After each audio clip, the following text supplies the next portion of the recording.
Ahmadou Mbeng, qui était le représentant de la RADDHO, Mouadji Ly, qui était le chef du secrétariat, Babacar Ndiaye et autres.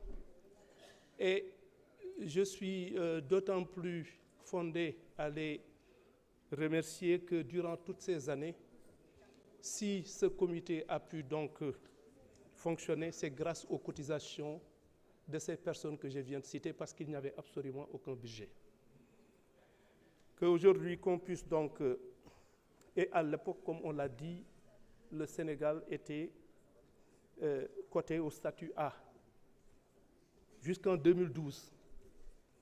Pourquoi, évidemment, il y a eu ce passage du statut A au statut B à partir de 2012? C'est justement parce que il y avait un certain nombre de griefs, à savoir le mode de désignation du président, ensuite le financement du comité et aussi le mode de désignation des membres. Le projet de loi donc que je soumets à votre appréciation a le privilège donc de pouvoir régler ce genre de questions et nous permettre justement de prétendre encore une fois au statut A qui nous permet d'avoir droit à la parole lors de certaines rencontres internationales, ce qui est extrêmement important. Cela dit, j'ai été interpellé par la plupart des orateurs sur des questions particulières, dont la plus récurrente est celle relative à l'administration pénitentiaire. En effet, les conditions de détention sont certes déplorables et ça s'explique essentiellement par le fait que depuis l'indépendance, aucune prison n'a été construite. Nous sommes en train d'y remédier parce que dans le cadre du PROMUGE, il est prévu la construction de 9 établissements pénitentiaires donc la construction est prévue donc dans le cadre du PROMUGE. Nous avons la maison d'arrêt et de correction de Fatick qui est achevée. Excusez-moi. Nous avons également la maison de correction de Matam, Linguère, Ziguinchor, les complexes de Thiès et Kaolack, les maisons d'arrêt de Sébikotane qui est en voie d'achèvement, la maison d'arrêt de Sébikotane qui est en voie d'achèvement et qui comporte 2500 places. La MAC de Ziguinchor, c'est 500 places. La MAC de Matam, 500 places. La MAC de Fatick, donc 500 places. MAC de Kaolack, 500 places. MAC de Vélingara, 500 places. MAC de Louga, 1200 places. Évidemment, les capacités d'accueil, parce que la question de Louga a été posée plusieurs fois, et les capacités d'accueil de Louga tiennent compte de l'existence d'aménagements effectués par l'administration pénitentiaire dans la zone de Ross Béthio, où elle exploite 50 hectares.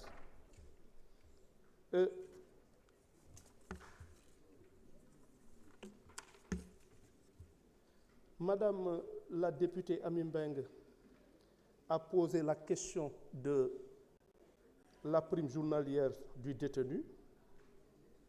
La prime journalière du détenu en 2024 est de 1152 francs par détenu et par jour, répartis ainsi qu'il suit. 1000 francs pour l'alimentation, 100 francs pour les médicaments, 52 francs pour les prestations hospitalières.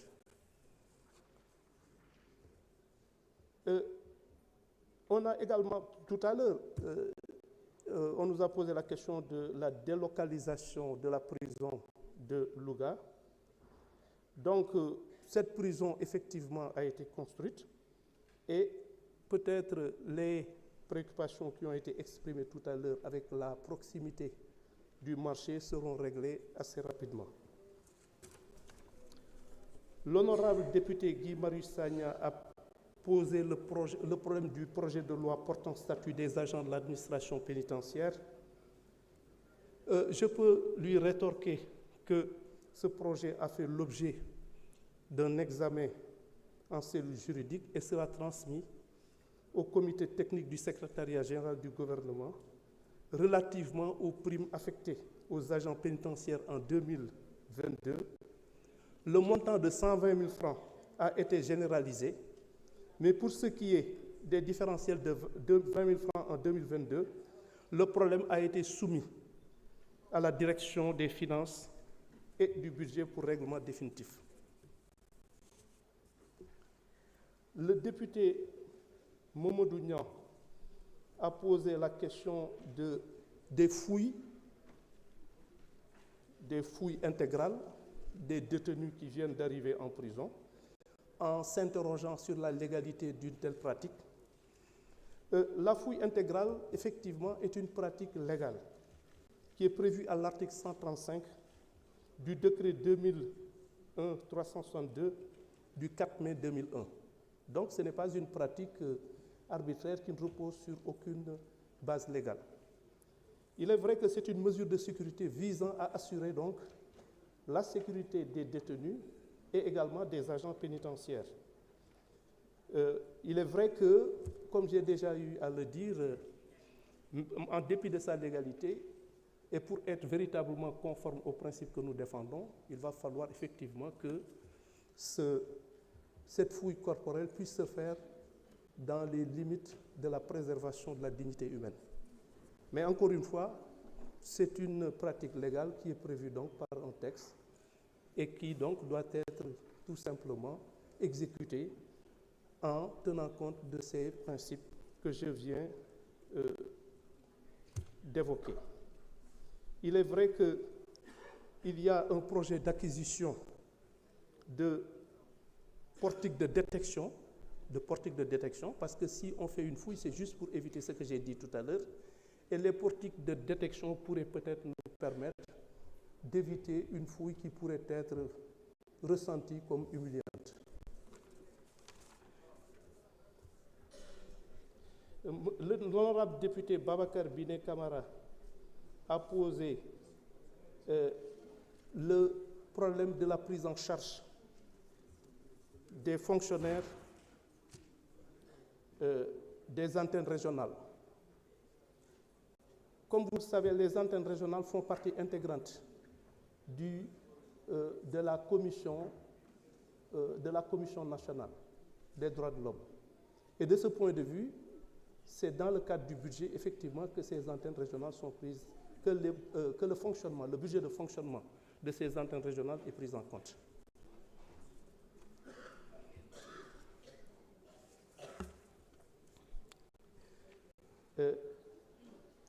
L'honorable député Mame Fatou Ndiaye a parlé de la vétusté des locaux qui abritent le tribunal d'instance et le tribunal de grande instance de Fatick. Comme vous l'avez si bien donc relevé, Madame le député, un nouveau palais de justice a été effectivement construit à Fatick. Et cet édifice va accueillir les tribunaux d'instance et de grande instance de Fatick et sera installé incessamment. Le déménagement, en tout cas, se fera très très bientôt. Madame Adji Mbergane Kanouté a eu également à parler à s'interroger sur le fait que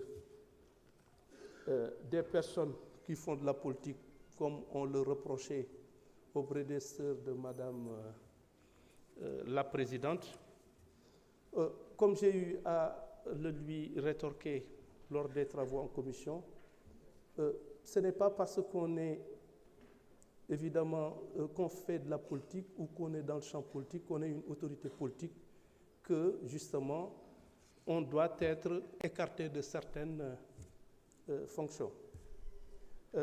Il appartient au président de la République, en tout cas dans le cadre de la mouture que nous vous soumettons, de choisir entre 3 personnalités qui lui seront proposées, le nom de la personne qui aura donc le privilège de diriger cette commission.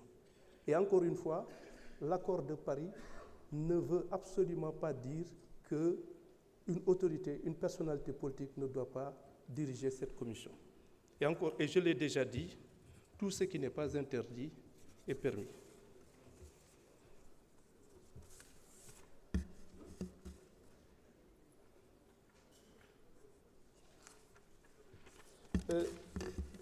L'honorable député Dicko a eu à poser la question de savoir pourquoi le Sénégal a été donc rétrogradé du statut A au statut B. Les motifs de la rétrogradation, j'ai déjà eu donc à les évoquer. Il s'agit de l'insuffisance des ressources budgétaires, financières et humaines, donc, du Comité sénégalais des droits de l'homme. Ensuite, il y a le mode de désignation des membres, du président en particulier, et évidemment, on reprochait également au Comité sénégalais des droits de l'homme le mode de recrutement du personnel. Donc, le projet de loi que j'ai l'honneur de soumettre à votre appréciation présente l'avantage de corriger ces insuffisances qui nous ont valu d'être relégués au statut B.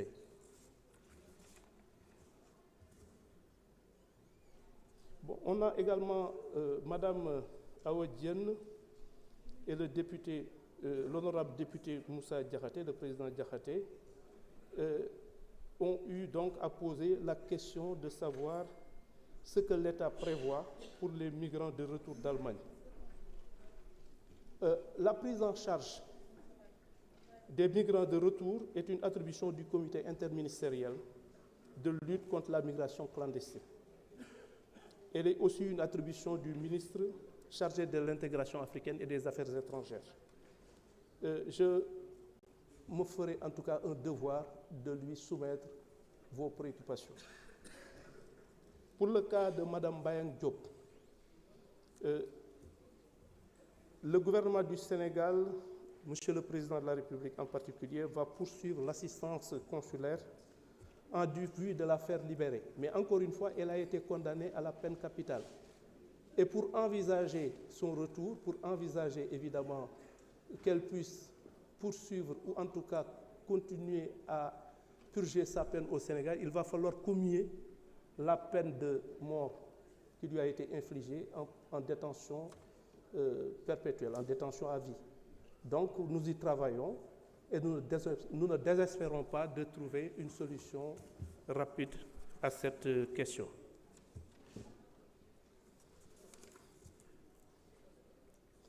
Madame Ndeye Fatou Guissé a posé la question du recrutement des coordonnateurs des maisons de justice. Le collectif des coordonnateurs des maisons de justice a été reçu au ministère de la Justice le 8 août dernier. Et il a été préconisé, il a été proposé le recrutement des 23 coordonnateurs des maisons de justice.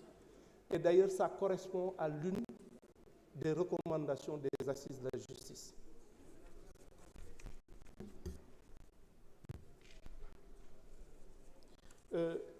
Le député Sanou Diom avait eu à poser le problème de la ratification du traité de Marrakech, comme d'autres députés l'ont fait ce matin.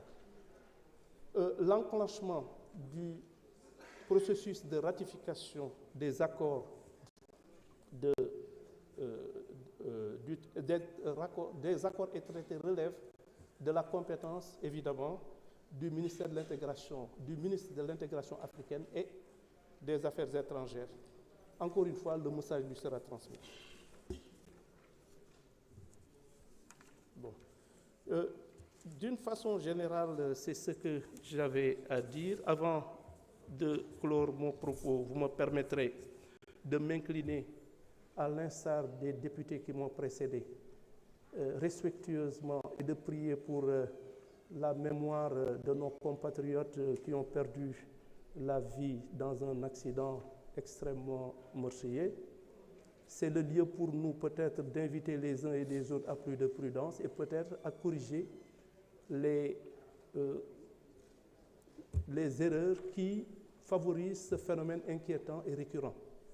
C'est-à-dire que certes, en dehors des défaillances humaines, il y a évidemment les problèmes de l'état de nos routes et autres, et il va falloir y remédier, parce que la vie humaine, encore une fois, n'a pas de prix.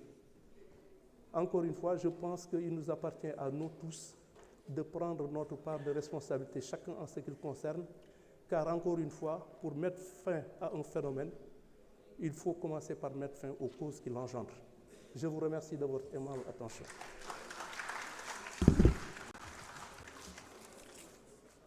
Merci, Monsieur le ministre. La discussion générale.